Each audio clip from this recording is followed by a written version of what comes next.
Hello everyone, this is Rahul Agarwal. I am a CFA charter holder and I am your CFA faculty at VGLD. In this video, we are going to talk about the CFA exam details. So let's get started. So CFA has 3 levels and the CFA first 2 levels consists of 10 subjects and the level 3 has 7 subjects.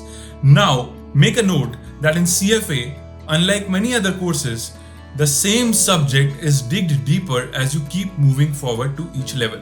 So if I move forward from level 1 to level 2, the subjects are the same, but the depth in each topic has increased. So it makes you better as you move ahead. The CFA exam has a pretty standard passing rate. If you look at the CFA Institute website, the 10-year average, that is from 2013 to 2022, for level 1, the passing has been 41%. For level 2, it has been 45%, and for level 3, it has been 52%.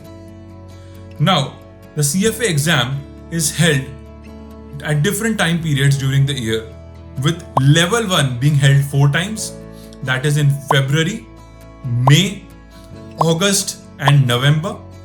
Level 2 being held thrice, which is in May, August, and November, and level 3 being held twice in February and August.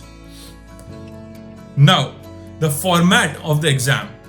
So, the CFA exam has an MCQ format, whereas in level 1, you have all MCQ based questions and each question is independent of the other one.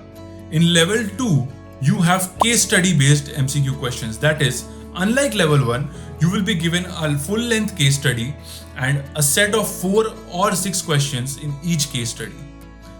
In the level 2, you will find total 12 case studies or 12 item sets, 11 item set in each session. So there are 2 sessions of exam held on one day. So CFA, all the 3 levels, is a one-day exam with 2 sessions, session 1 and session 2.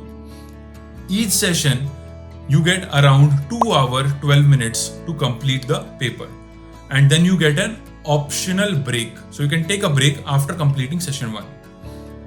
In level 1 you have MCQ based questions, in level 2 you have item sets, whereas in level 3 you have both item set based MCQ questions and essay questions. That is, you need to actually type the answer.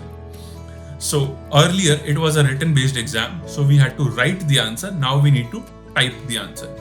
So that's the overall idea about the CFA exam. To know more, reach out to the VGLD team and do hit the like, subscribe and share button. Also hit the bell button so that you are regularly updated about these kind of videos. Thank you.